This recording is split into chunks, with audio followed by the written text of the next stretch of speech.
सुखदेव जी बोलते हैं, श्री शुक उवाच दृष्ट्वात्मनि जय व्यग्रं नृपान् हसति भूरियम् अहो मां विजिगीषन्ति मृत्यो क्रीडन् का नृपाः। काम एष नरेन्द्राणां मोघः स्याद्विदुषामपि येन फेनोपमे पिण्डे ये अति विश्रम्बिता नृपाः पूर्वं निर्जित्य षड्वर्गं यस्यामो राजमन्त्रिणः ततः सचिव पौराप्तकरीन्द्रियाणश्च कण्टकान् एवं क्रमेण यस्याम पृथ्वीं सागरमेखलाम् इत्याशावद्धहृदया न पश्यन्त्यनन्तकन्तकम् समुद्रावरणां जित्वा मां विशन्ताब्धिमोजसा कियदात्मजयस्य तन्मुक्ति आत्मजयफलम्। ॐ अज्ञानतिमिरान्धस्य ज्ञानाञ्जनशलाकया चक्षुरुन्मीलितं येन तस्मै श्रीगुरवे नमः। श्रीचैतन्यमनोभीष्टं स्थापितं येन भूतले स्वयंरूपकदा मह्यं ददाति स्वपदान्तिकम्। वन्देऽहं श्रीगुरो श्रीपदकमलं श्रीगुरून् वैष्णवांश्च श्रीरूपं साग्रजातं सागररघुनाथान्वितं तं सजीवं साद्वैतं सावधूतं परिजनसहितं श्रीकृष्णचैतन्यदेवं श्रीराधाकृष्णपादान् सागरललिता श्रीविशाखान्वितांश्च। हे कृष्णकरुणा सिन्धो दीनबन्धो जगत्पते गोपेश गोपिकान्तं राधाकान्तं नमोस्तुते। तप्तकाञ्चन गौराङ्गी राधे वृन्दावनेश्वरी विश्वानुसुते देवी प्रणमामि हरिप्रिये। हरे कृष्ण कृष्ण कृष्ण हरे हरे हरे राम राम राम हरे हरे। सुखदेव जी कहते हैं, राजन परीक्षित, पृथ्वी राजाओं को देखती है कि ये मृत्यु के हाथ से खिलौने मुझको जीत लेना चाहते हैं, तो वह मन ही मन हंसती है। जब पृथ्वी राजाओं को देखती है कि मृत्यु के हाथ के खिलौने मुझको जीतना चाहते हैं, ये राजा सब मृत्यु के हाथ के खिलौने हैं ना, कोई अमर तो है नहीं। अब चाइना के लोग अमर थोड़ी ना हैं, लेकिन फिर भी जो है वो दूसरे सीमा को कब्जा करते रहते हैं। राजाओं की तो यही हालत रहती है कि हमें थोड़ी सी भी शक्ति अगर मिल गई भगवान की कृपा से, तो आसपास का राज्य हमारा हो जावे, ऐसा रहता है इन लोगों का। हैं? तो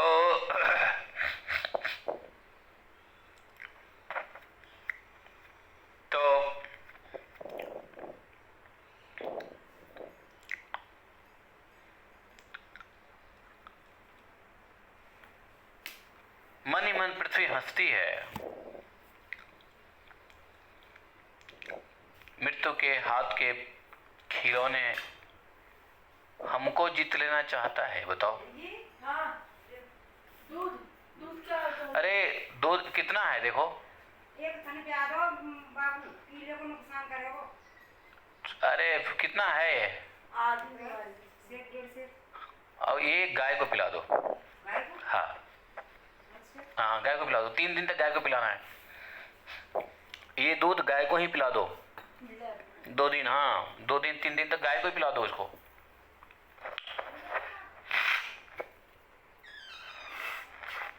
इसको पूछो चाहिए इसको तो खुद ले जाओ। अगर इसको चाहिए तो दे दो। हाँ, लेकिन पहला दूध नहीं लेना चाहिए, पूछ लो उससे। अरे ये पहली दूध तुमको चाहिए? ले जाऊंगी, किलो पाल लेंगे। हाँ किलो पाल लेंगे, किलो पाल लेंगे। हाँ, तो थोड़ा सा पिला दो, थोड़ा ले जाओ। आधा तुम ले जाओ, आधा गाय को पिला दो। किसमें लेके जाएगी? बोतल दे दो ना। ठीक है, ले जाओ। तो कहते हैं, काम कामेश नरेंद्रनाणाम मोघा, ये विद्वान भी राजाओं की यह कामना व्यर्थ विफल है, जिस कामना के कारण पानी के बुलबुले के जैसा क्षण भंगुर अपने शरीर पर वे राजा लोग अधिक विश्वास करते हैं। वे राजागण सोचते हैं कि सर्वप्रथम मैं मन के साथ अपनी पांचों इंद्रियों को अपने वश में करूंगा, क्योंकि पहले इन भीतरी शत्रुओं को जीते बिना बाहरी शत्रुओं को वश में नहीं किया जा सकता है। इसके बाद मैं शत्रु राजा के मंत्रियों, आत्मियों, नागरिकों और समस्त सैनिकों को भी अपने वश में कर लूंगा और हमारी विजय यात्रा में जो भी विरोधी होंगे उनको मैं भी जीत लूंगा, ऐसा सोचते हैं। इस तरह से क्रमशः राजा लोग सोचते हैं। इस तरह से हम समुद्र पर्यंत तक पृथ्वी को जीत लेंगे और इस तरह वे राजा लोग अपने मन में अनेक आशाओं को पाल लेते हैं। वे इस बात पर ध्यान नहीं देते कि उनके सिर पर काल सवार है। समुद्र पर्यंत की पृथ्वी को जीतने के पश्चात वे बड़े ही उत्साह से समुद्र पार करके दूसरे द्वीप को जीत लेना चाहते हैं। जिस इंद्रियों को वश में कर लेने से मुक्ति जैसे फल की प्राप्ति संभव है, उसकी तुलना में भूमि की किसी खंड की प्राप्ति कितना तुच्छ है, समझिए। राजन परीक्षित, जिस मुझ पृथ्वी को छोड़कर मनुगण और उनके पुत्रगण यहाँ से आए थे, जहाँ से आए थे वहीं खाली हाथ चले गए। जितने भी इतिहास में जितने भी बड़े बड़े, चाहे मुनि हो, चाहे पुत्रगण हो, मुनिगण हो, चाहे राजा हो, चाहे कोई भी हो, सब खाली हाथ जहाँ से आए थे वहीं चले गए। अब ये मूर्ख राजा लोग मुझे युद्ध में जीतकर अपने वश में करना चाहते हैं। ऐसा पृथ्वी इन राजाओं पे विचार करके हंसती है। मेरे लिए ही जिन दुष्टों के मन में यह बात निश्चित हो गई है कि यह पृथ्वी मेरी है, उन पिता पुत्रों को भी, उन पिता पुत्रों में भी कलह होता है। पृथ्वी भूमि के चक्कर में कितने कलह होते हैं, देख लो। यह संपूर्ण पृथ्वी मेरी है, तुम्हारी नहीं है, इस तरह से परस्पर आपस में विरोध, स्पर्धा करने वाले राजा लोग मेरे लिए ही एक दूसरे को मारते हैं और स्वयं भी मारे जाते हैं, पृथ्वी के लिए ही ना।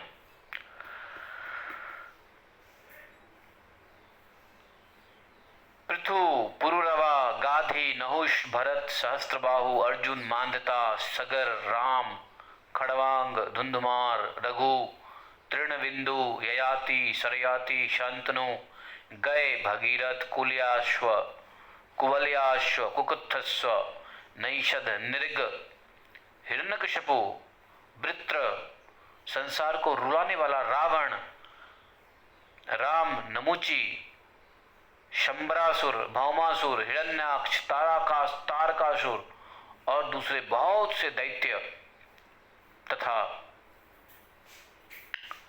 बड़े राजा लोग, ये सभी सब कुछ समझते थे।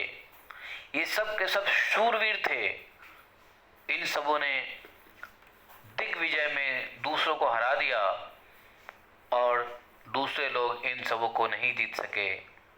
इन लोगों ने पूरी ममता से मुझको अपना समझा, किंतु भयंकर काल ने इन लोगों की इच्छा पूरी नहीं होने दिया। अब इनके बल, पौरुष और शरीर का कुछ भी पता नहीं, केवल इन लोगों की कहानी मात्र ही बची है। बस कथा एव केवलम, बस इन लोगों की कथा ही रह गई है, बाकी कुछ नहीं बचा। ऐसे भयंकर भयंकर राजा हुए।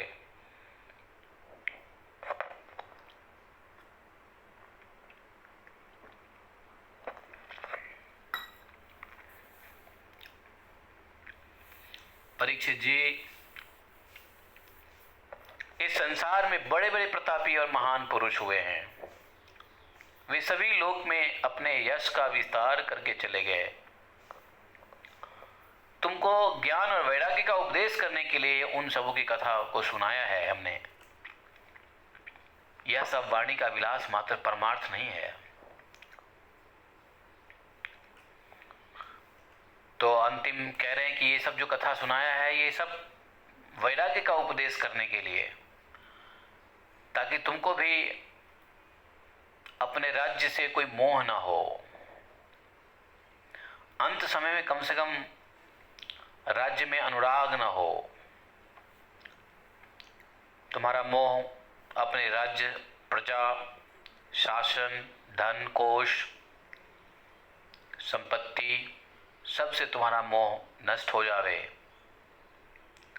इसलिए वैराग्य का उपदेश दिया है और इन सभी कथाओं को सुनाया है।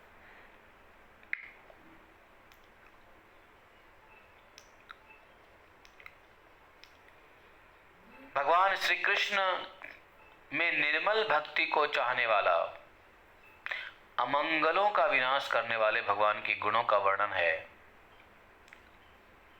उनका ही नित्य श्रवण करना चाहिए। भगवान के भक्ति, भगवान के प्रति यदि भक्ति है किसी को, तो उसका पहला लक्षण क्या है? पहला लक्षण क्या है? भगवान के भक्तों का पहला लक्षण क्या है?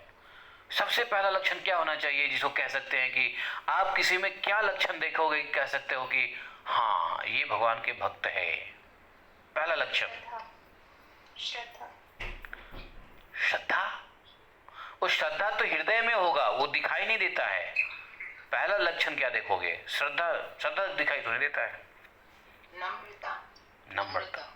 वैसे श्रद्धा, नम्रता आप लोग उत्तर गलत नहीं दे रहे हो, सही दे रहे हैं। लेकिन हर जीव में परमात्मा को देखना। वाह वाह वाह वाह। जब हर जीव परमात्मा दिख जाएगा तो पहला लक्षण थोड़ी ना होगा, वो तो अंतिम लक्षण है।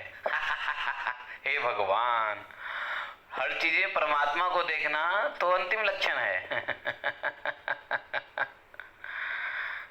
हर चीज परमात्मा देख लिया तो भगवान ही दिख जाएंगे, भगवान दिखने लग जाते हैं। यही तो तुलसीदास जी को कहा था हनुमान जी ने कि तुम सभी जीवों में भगवान को देखो, तब भगवान को बिना माया के देख सकते हो। तुम जीवों में भेद करके देखोगे तो भगवान भी भेद बुद्धि से आ जाएंगे, मायावी तरीके से आ जाएंगे। अच्छा ऐसा, तो हाँ, तब तुलसीदास जी ने आत्मवत सर्वभूतेषु यह पश्यति सा पंडित हो गए। पहला लक्षण क्या है आप लोगों को नहीं मालूम है? दीनता प्रभु। ठीक है। दीनता।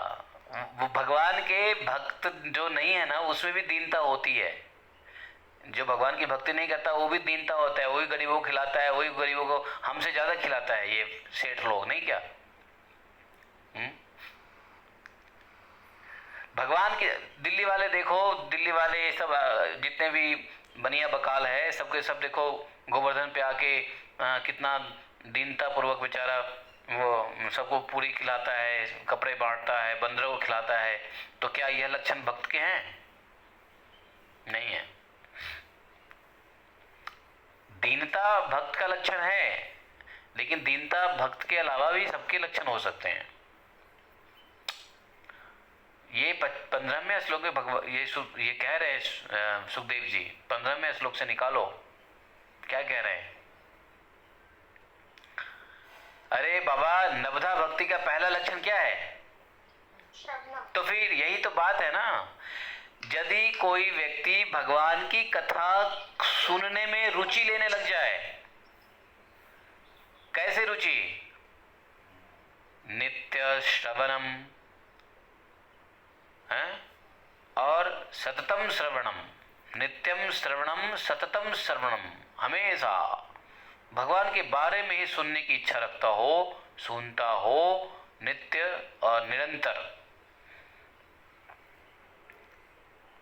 तो भगवान के कथा, भगवान के ये जो कीर्तन है, निर्मल भक्ति को चाहने वाले को यही करना चाहिए। और भक्ति का पहला जो सिम्टम्स है श्रवणम है, सुनना।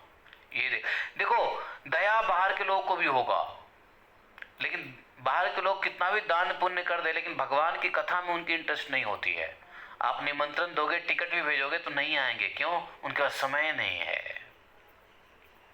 वो कहेंगे नहीं नहीं जी, हम तो कर्म करते हैं, हम तो कर्म करके सेवा करते हैं, बस कर्म कर्म सेवा, कर्म सेवा।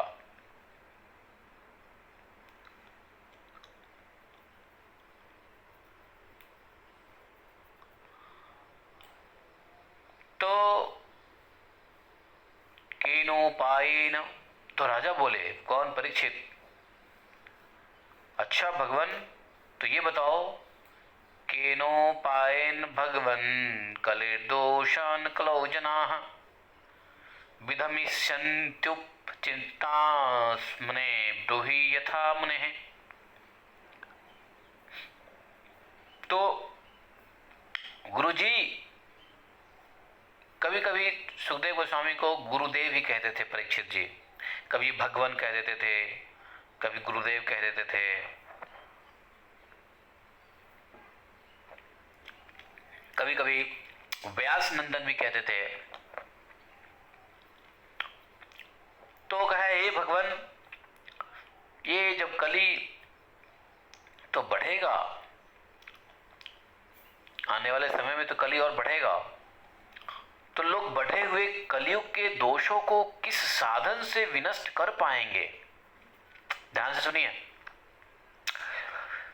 ये कलयुग में आपने इतने दोष बताए हैं, तो इन दोषों को किस साधन से विनष्ट करेंगे?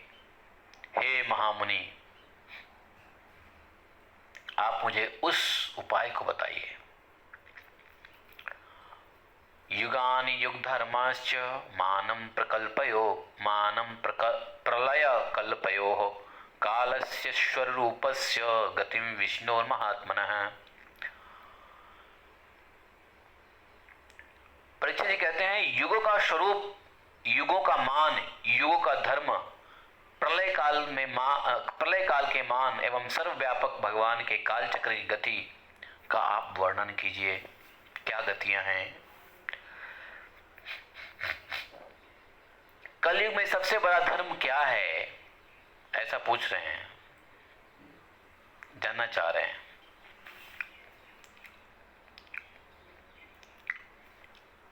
युग धर्म क्या है? कलयुग का धर्म क्या है? हर युग का अपना एक धर्म होता है। तो युगों के धर्म क्या है?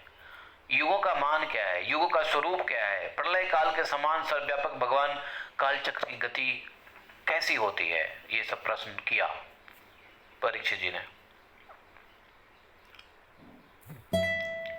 ठीक है। अब सुखदेव जी कहते हैं, श्री वाच,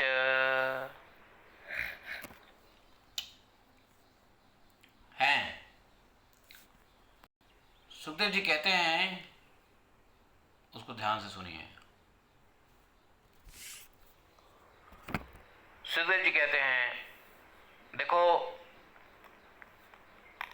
कृते प्रवर्तते धर्मस्तचुष्पादत् जनेभ्यः। सतयुग में धर्म के 4 पैर होते हैं। सतयुग में धर्म के 4 पैर होते हैं, सत्य, दया, तप और दान। सत्य, दया, तप और दान। राजन धर्म स्वयं भगवान का स्वरूप है। राजन धर्म स्वयं भगवान का स्वरूप है।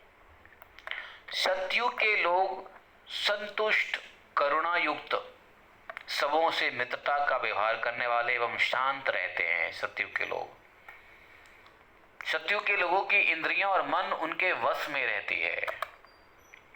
वे लोग सुख एवं दुख को समान रूप से सहते हैं अधिकांश लोग समदर्शी और आत्माराम होते हैं, बाकी लोग स्वरूप स्थिति के लिए अभ्यास करते हैं। परीक्षित जी, धर्म के ही समान अधर्म के भी 4 पैर होते हैं। धर्म के तो पैर सबको मालूम है नहीं, तो अधर्म के भी 4 पैर होते हैं। बताओ धर्म के 4 पैर क्या क्या होते हैं? पहले ये बताओ, कोई बताएगा धर्म के 4 पैर क्या क्या है? इसको रट लो, धर्म के 4 पैर क्या है? क्या है? सत्य, दया, तप और दान। यस। तो इस कलयुग में सत्य रहा नहीं, तप रहा नहीं, दान रहा नहीं, दया रहा थोड़ा बहुत, वो भी थोड़ा बहुत बच गया दया। तो सत्य, दया, तप और दान। और अधर्म के 4 पैर हैं, वह है झूठ, हिंसा, असंतोष और कलह। झूठ, हिंसा, असंतोष और कलह, ये 4 पैर है ना। तो ये चारों पैर कितने मजबूत हैं कलयुग में, देखो तो। झूठ का तो कुछ कहना ही नहीं है, मिथ्या भाषण तो करते ही रहते हैं हम भी। हिंसा होती ही रहती है जाने अनजाने में। असंतोष तो हृदय से लेके सर से लेके पैर तक असंतोष ही भरा पड़ा है, संतुष्टि तो है ही नहीं कहीं। और कलह, बाय।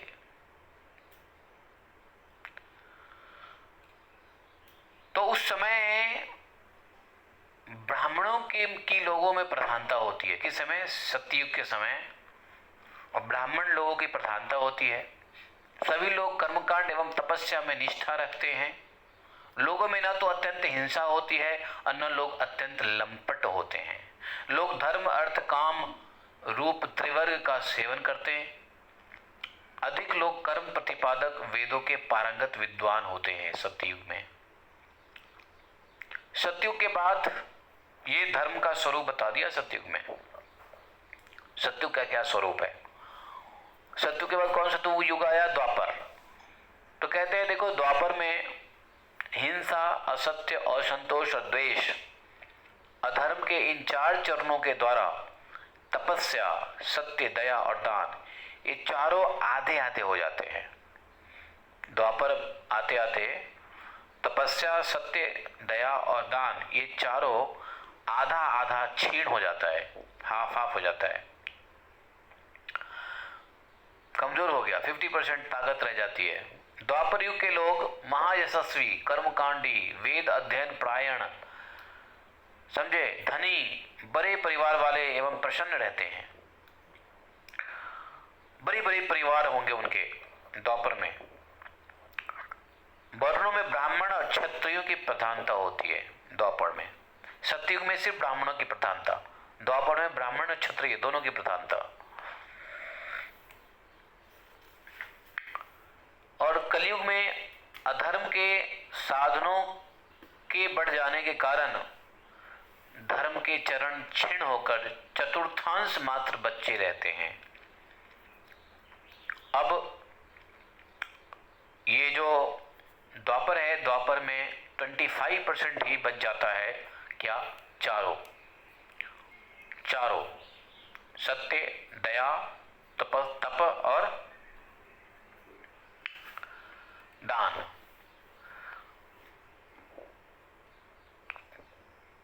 कलयुग में प्रजाएं लोभी, दुराचारी, निर्दय, झूठ, आपस में वैर रखने वाला एवं दुर्भाग्यपूर्ण होंगे। कलयुग में शूद्रों एवं केवट आदि की प्रधानता होगी। क्या? शूद्रों और केवट आदि की प्रधानता होगी कलयुग में। सभी प्राणियों में 3 गुण पाए जाते हैं, सत्वगुण, रजोगुण, तमोगुण। और काल की प्रेरणा से उनके मन में ह्रास और विकास हुआ करता रहता है।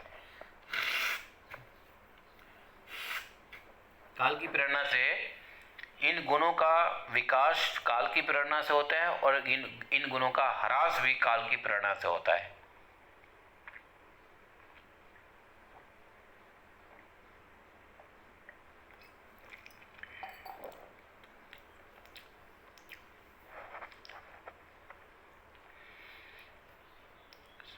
देखते नहीं कि किसी समय में सत्वगुण में आ जाते हैं, किसी समय में तमोगुण में, किसी समय रजोगुण में, और किसी किसी समय में इनके मिश्रित गुण भी होते हैं।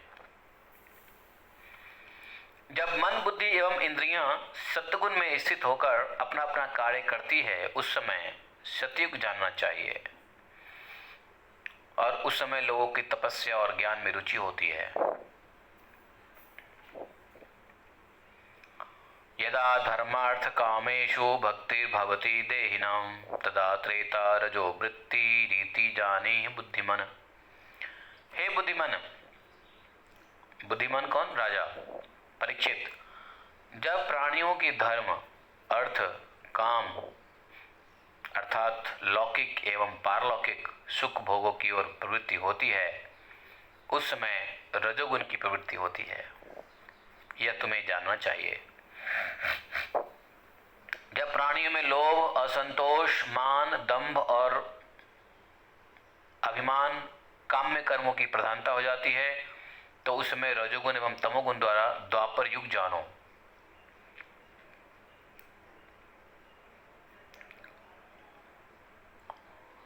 जब प्राणियों में लोभ, असंतोष, मान, दंभ, अभिमान, काम्य कर्मों की प्रधानता हो जाती है, उस समय रजोगुण तमोगुण की प्रधानता द्वापर युग जानो। और जिस समय लोगों में झूठ, कपट, तंद्रा, निंद, हिंसा, विषाद, शोक, मोह, भय और दीनता का प्रचुर्य हो जाए, उस समय तमोगुण प्रधान कलयुग जानना चाहिए। क्योंकि कलयुग में मनुष्यों की दृष्टि कलयुग में मनुष्यों की दृष्टि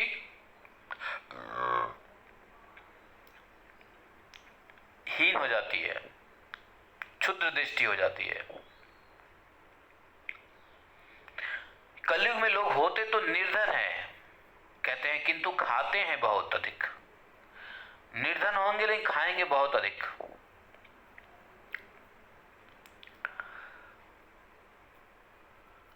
अधिक खाना भी निर्धनता की एक निशानी है, एक बात जान लो, सही बात है।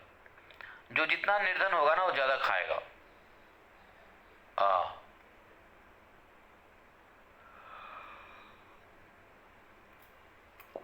धनी मनी लोग कम खाते हैं, देखा नहीं? धनी मनी लोग थोड़ा थोड़ा खाएंगे, हल्का सा टेस्ट करेंगे, छोड़ देंगे, नहीं। आप लोग भी प्रसाद को थोड़ा टेस्ट करके मत छोड़ना। परंतु ऐसा देखा गया है, कहते हैं कि कलयुग में लोग निर्धन होंगे लेकिन बहुत अधिक खाएंगे। वे मंदभागी होते हैं,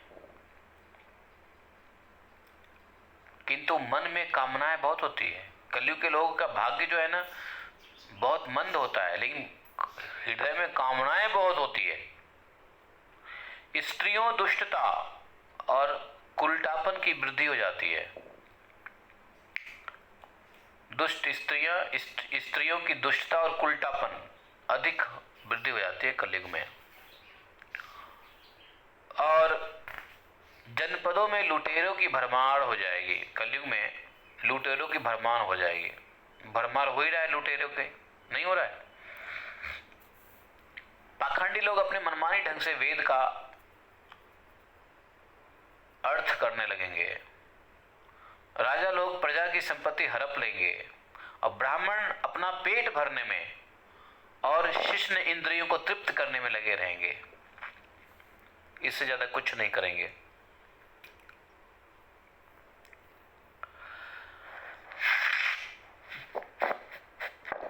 कलयुग में ब्रह्मचारी गण न तो व्रत का पालन करेंगे, न पवित्रता का। गृहस्थ स्वयं भिक्षुक हो जाएंगे। बताओ, कलयुग में गृहस्थ भिक्षुक हो जाएंगे। तपस्वी जन गांव में रहने लगेंगे। जिनको तपस्या करना है, जंगल में रहना चाहिए, वो गांव में रहेंगे तपस्वी लोग। और सन्यासी लोग अत्यंत धन के लोभी हो जाएंगे कलयुग में। देखा, तपस्विनो ग्राम भाषा न्यासिनो अत्यर्थ लोलुपा। सन्यासी लोग अत्यंत धन के लोभी हो जाएंगे, जो अपने को सन्यासी कहेंगे, उनको धन से पेट ही नहीं भरेगा।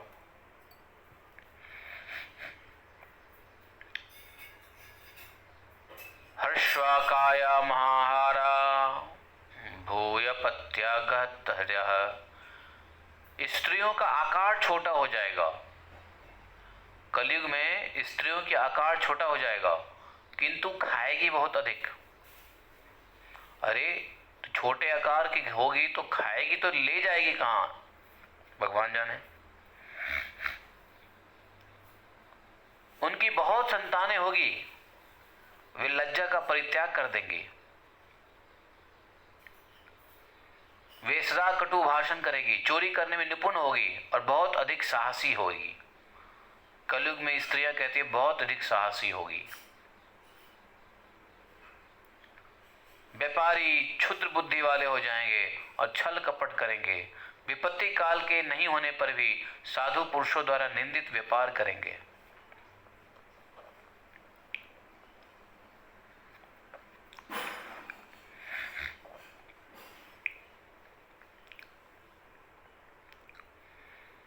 सभी गुणों से संपन्न स्वामी के निर्धन हो जाने पर उसे उसके नौकर त्याग देते हैं। सभी गुणों से संपन्न स्वामी के निर्धन, मान लो अगर स्वामी निर्धन हो जाए तो नौकर त्याग देगा। कुल परंपरा से अपने यहाँ रहने वाले मृत को भी उसके स्वामी त्याग देते हैं। जब गाय दूध देना बंद कर देती तो उसके भी स्वामी उस गाय को त्याग देते हैं, दूध देना बंद करने मात्र से।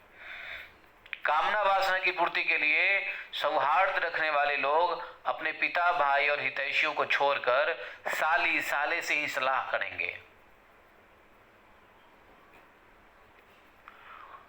लो, कलयुग के ये लक्षण है ना, अपना पिता भाई से नहीं बातचीत होगी, कोई वो करेगा, वो साली साले से ज्यादा सलाह लेंगे। साला साली और ससुर जो कहे वही बढ़िया। अपने बाप को कौन पूछ रहा है, अपने भाई को कौन पूछ रहा है, अपने ताऊ को कौन पूछ रहा है। बस ऐसा सब देखा जा रहा है, नहीं देखा जा रहा है क्या? या ये सब सुखदेव जी कुछ गलत लिख रहे हैं क्या? हाँ, ऐसा होना शुरू हो गया है कि नहीं हुआ है?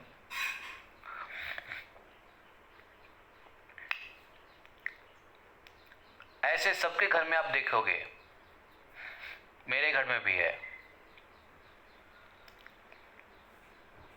साले साली और ससुर की ही बात सुनने वाले। स्त्री लंपट लोग कलयुग में अत्यंत दीन हो जाते हैं, कोई पुरुषार्थ नहीं रह जाती। कलयुग तपस्वियों का भेष बनाकर शूद्र दान लेंगे। लो, कलयुग तपस्वियों का भेष बनाकर शूद्र दान लेंगे। और जिन लोगों को धर्म का ज्ञान नहीं है वे लोग उत्तम आसन में बैठकर धर्म का उपदेश करेंगे। परीक्षित जी, कलयुग में प्रजा सूखा पड़ने के कारण अत्यंत भयभीत और आतुर हो जाएगी। एक तो दुर्भिक्ष और दूसरे शासकों की कर टैक्स बढ़ने के कारण प्रजा के शरीर में अस्थि पंजर तथा उद्विग्नता ही रह जाएगी। प्राण की रक्षा करने के लिए रोटी का टुकड़ा मिलना मुश्किल हो जाएगा। कलयुग में प्रजा शरीर ढकने के लिए वस्त्र, भूख की ज्वाला शांत करने के लिए रोटी और पीने के लिए पानी, सोने के लिए जमीन से भी वंचित रह जाएगी। नारायण, दोबारा कलयुग में आना है क्या? देख लो, ऐसी स्थिति वैसे हो चुकी है पृथ्वी पे, कुछ जगह पे ऐसी स्थिति हो चुकी थी, लेकिन पूरी पृथ्वी पे होना भी बाकी है।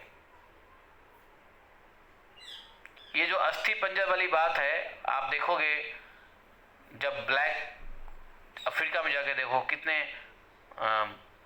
हड्डी निकले हुए लोग बेचारे स्लेवरी काम करने के लिए तैयार हैं। आपने इतिहास में देखा होगा, उनके गले में जंजीर लगा के काम किए गए। अमेरिकनों ने किया है ब्लैक के साथ घटिया हरकत, नहीं किया?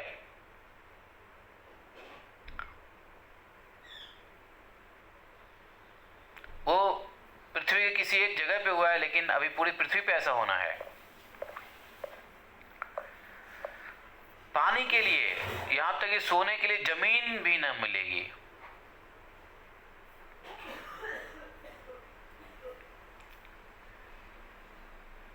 कलयुग में लोग कौड़ी कौड़ी के लिए झगड़ा करेंगे, अर्थात पाई पाई के लिए, और आपस में प्रेम का त्याग कर देंगे और अपने प्रिय प्राणों का भी त्याग कर देंगे और अपने लोगों को मार डालेंगे।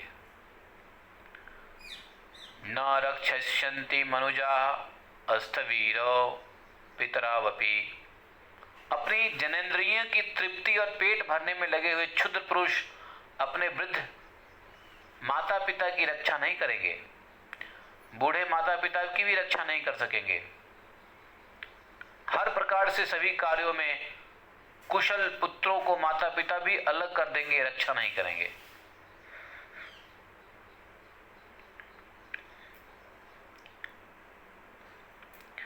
तो कलयुग में माता पिता ही पुत्र को अलग करेंगे, पुत्र भी माता पिता को अलग करेंगे। परीक्षित, कलौ न राजन जगताम परम गुरुम त्रिलोकनाथा नत पाद पंकजम। कलयुग में लोग संपूर्ण संसार के एकमात्र स्वामी, त्रैलोक्य के स्वामी इंद्र आदि देवता जिनके चरण कमलों में प्रणाम करते हैं, ऐसे भगवान अच्युत की आराधना नहीं करते हैं, क्योंकि पाखंडियों के कारण उन लोगों की चित्त इतना भटक जाता है कि वो भगवान की आराधना से बिल्कुल विमुख हो जाते हैं। कहते हैं कलयुग में क्या होगा कि त्रिलोक के स्वामी जिनके चरण देवी देवता लोग भी धोते हैं,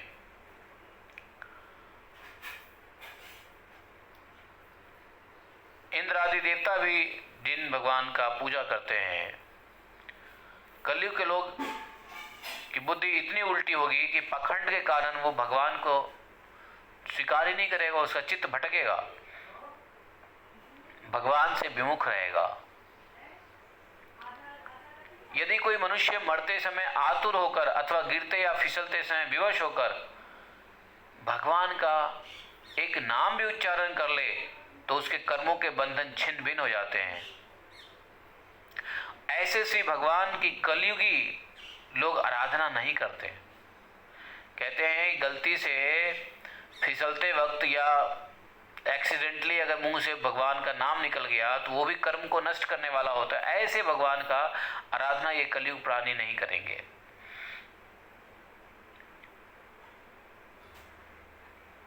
पुंसाम कलिकतान दोषान द्रव्य देशात्म संभवान सर्वान हरति चित्तस्थो भगवान पुरुषोत्तम। कलयुग अपने दोषों से सभी वस्तुओं को दूषित कर देता है, स्थानों को भी दोषों की प्रधानता हो जाती है स्थानों में, किंतु जब भगवान पुरुषोत्तम हृदय में आकर विराज जाते हैं तो उनकी सन्निधि मात्र से पुरुष के समस्त दोष विनष्ट हो जाते हैं। राजन परीक्षित, श्री भगवान के नाम गुण लीला आदि को सुनने से, कीर्तन करने से तथा ध्यान करने से, पूजन करने से अथवा समादर करने से भगवान उस मनुष्य के हृदय में आकर विराजमान हो जाते हैं और उस मनुष्य के अनंत जन्मों के पाप को विनष्ट करते हैं। क्या कह रहे हैं? सुनने से, नाम गुण लीला सुनने से और उसका कीर्तन करने से, उनका ध्यान करने से, पूजा करने से और समादर करने से मनुष्य के हृदय में विराजमान हो जाते हैं और उनके पाप को नष्ट करते हैं। जिस तरह अग्नि आग सोने के साथ संयुक्त होकर सोने के दोष को दूर करती है, उसी तरह साधकों के हृदय में स्थित होकर श्री भगवान विष्णु उन सबों के समस्त अशुभ संस्कार को मिटा देते हैं। राजन परीक्षित जी, विद्या, तपस्या, प्राणायाम, प्राणियों के प्रति मैत्री का भाव भी, तीर्थ में स्नान, व्रतदान और जप आदि साधनों से किसी भी साधन से अंतःकरण की वैसी शुद्धि नहीं होती जितनी भगवान के हृदय में विराजमान होने से हो जाती है।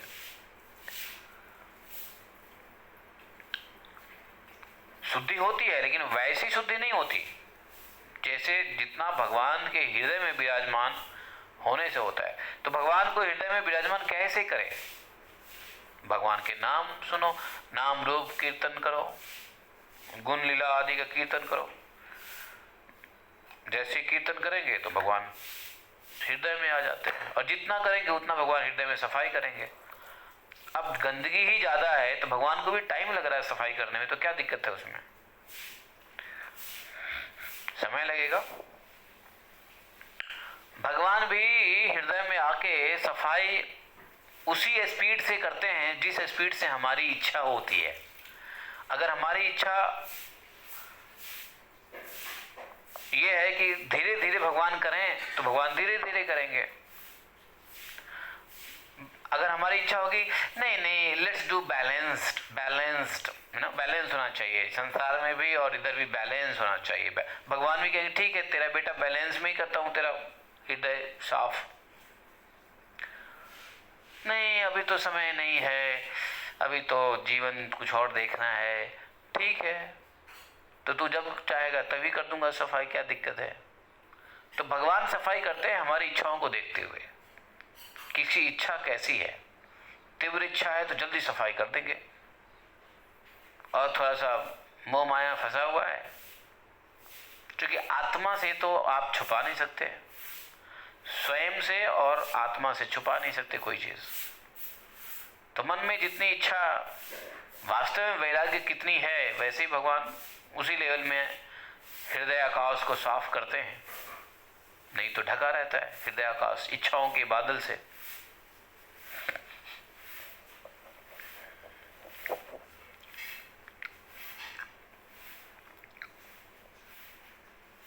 परीक्षित जी, मरने वाले सभी लोगों को भगवान परमेश्वर का ध्यान करना चाहिए। ऐसा करने से सबों की आत्मा तथा सबों के आश्रय श्री भगवान उस उपासक को अपना स्वरूप प्रदान कर देते हैं।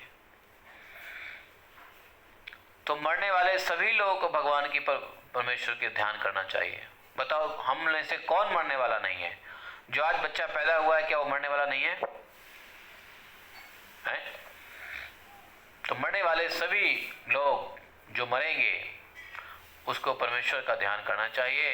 ऐसा करने से सबों की आत्मा और सबों के आश्रय भगवान के उपासक को अपना स्वरूप प्रदान कर देते हैं। परीक्षित जी, यूं तो भगवान कलयुग जो है दोषों का खजाना है। कलिर दोषे क्या है? कलिर दोषे निधि राजन। निधि कहते हैं खजाना को, कोष को, ट्रेजर को कहते हैं निधि। तो कहते हैं कलिर दोष निधि राजन। कलयुग दोषों का खजाना है, दोषी दोष है कलयुग में। अस्ति एको महान गुण, किंतु इसमें एक महान गुण है। क्या? कीर्तनादेव कृष्णस्य मुक्त संगः परम व्रजेत। कीर्तनादेव कृष्णस्य, कृष्ण की कीर्तन। हाँ तो कलयुग दोषों का खजाना है, लेकिन इसमें एक महान गुण है। वह क्या है कि भगवान कृष्ण का कीर्तन करने मात्र से मनुष्य सभी आसक्तियों से छूटकर परम पद को प्राप्त कर लेता है। सभी आसक्तियों से छूटकर परम पद को प्राप्त कर लेता है। कलयुग में श्री हरि का ध्यान करने से जिस फल की प्राप्ति होती है, त्रेता में यज्ञों के द्वारा, यजन के द्वारा जिस फल की प्राप्ति होती है, द्वापर में सेवा करने से जिस फल की प्राप्ति होती है, उसी फल की प्राप्ति कलयुग में भगवान के नाम गुण लीला का कीर्तन करने से होता है।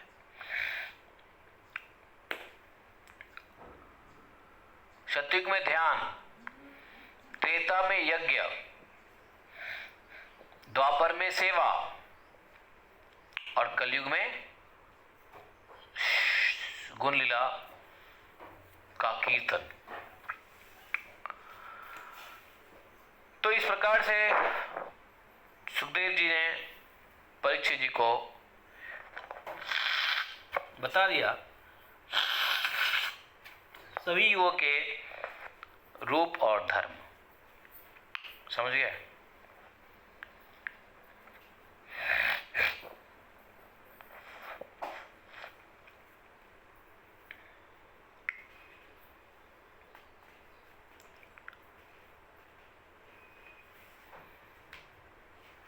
यहाँ पर यह अध्याय समाप्त होता है, तीसरा अध्याय।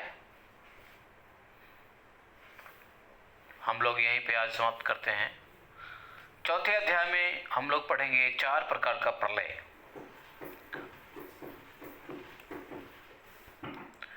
बोले ग्रंथराज श्रीमद्भागवतम की जय। एकम शास्त्रम देव की पुत्र गीतम, एको देवो देव की पुत्र एव, एकम मंत्र शतशनमानि यानि कर्मापि तस्य दिवस्य सेवा।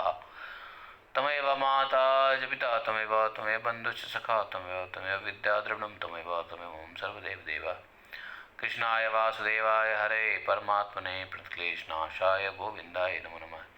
हे कृष्ण करुणा सिंधु दीनबंधु जगतपते गोपेश गोपिका कांतम राधा कांतम नमोस्तुते।